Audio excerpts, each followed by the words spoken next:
रूस और यूक्रेन के बीच जंग थमने का नाम नहीं ले रही। दूसरी तरफ नाटो ने रूस को उकसाने वाला एक अभ्यास छेड़ दिया है।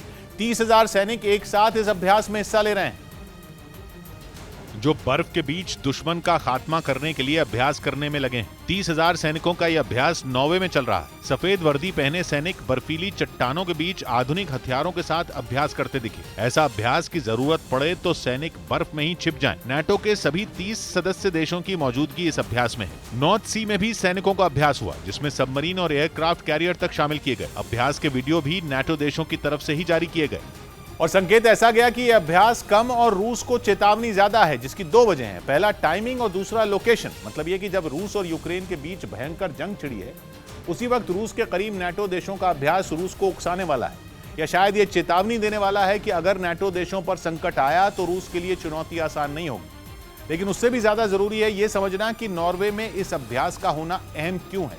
नॉर्वे की सीमा लगती है फिनलैंड और स्वीडन से।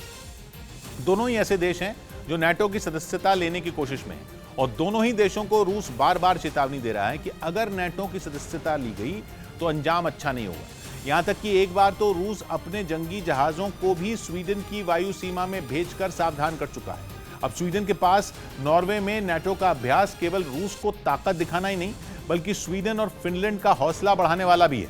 रूस के लिए स्वीडन और फिनलैंड में नाटो का पहुंचना भी ठीक वैसा ही है जैसा यूक्रेन में नाटो का पहुंचना। मतलब यह कि जब यूक्रेन पर आक्रमण हो सकता है तो स्वीडन और फिनलैंड में नाटो का दखल भी जंग की चिंगारी को हवा दे सकता है।